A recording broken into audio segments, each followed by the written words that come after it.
We begin chapter 13 with a dragon standing on a beach. This dragon, we're told in chapter 12, is the devil himself. His plans to destroy Jesus were thwarted, and so he made new plans to destroy the one that gave birth to Jesus, that is God's people, the church. And so he is raging against the church during this time, trying to destroy them. And chapter 13 carries that theme on. So if you've not yet read chapter 13, now's a good time to pause the video and have a quick read.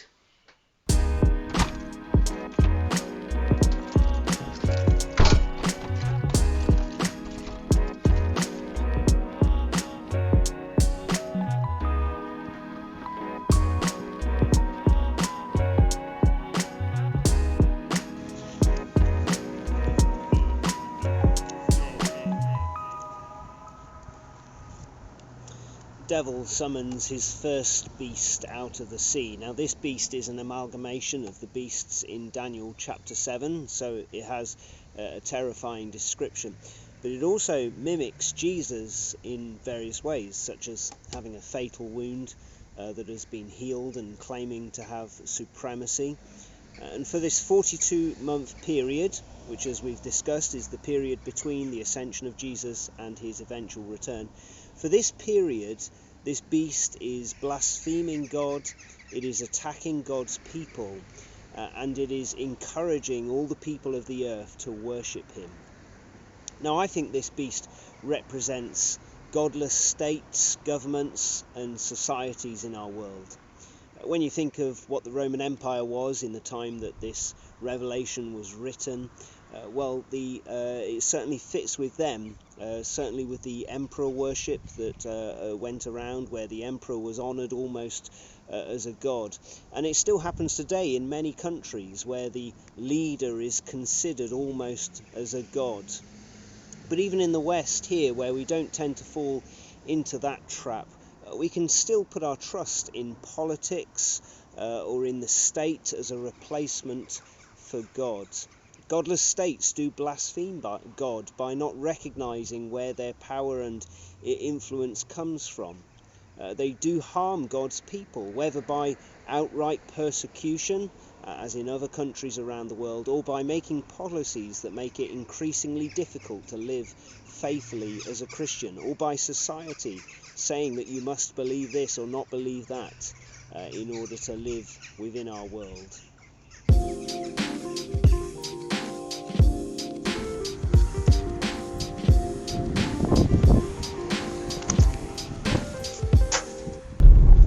But then the devil brings another beast into existence. This beast comes from the land.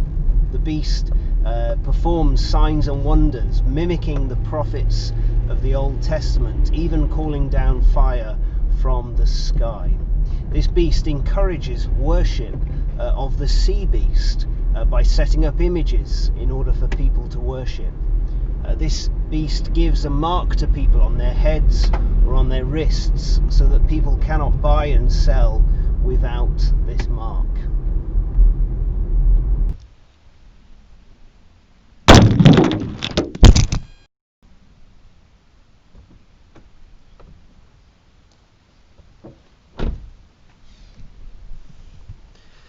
Now, this mark of the beast, I don't think it's a physical thing like a barcode or identity card.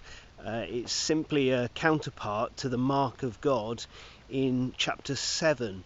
So just as there it's marking out those that belong to God, so here it's marking out those that belong to the devil.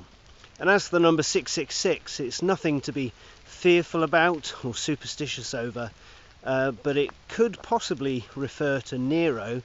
It marks out one short of perfection as one less than 7, and it's also the number of the day on which humankinds were created, the number of a man. And so it's nothing to be worried about, but simply is about who belongs to the beast and who doesn't.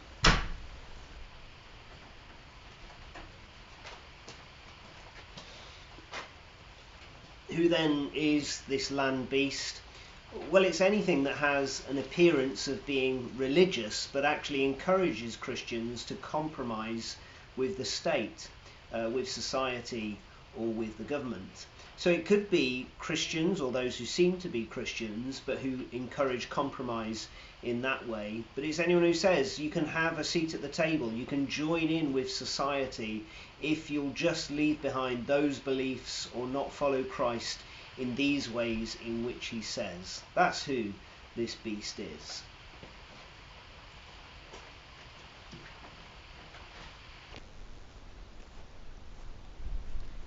The message for Christians is that the devil will still rage against us today. He will use various means, whether it's the state, society, or false religion, in order to try and get us to compromise on what we believe. But the message for Christians is that we are to stand firm. Verse 10 is our challenge, that around the world some Christians are destined for being imprisoned, some even for death. But we are to patiently endure, all because we are following the Lamb, the one who has been slain on our behalf. Well, next time we're into chapter 14.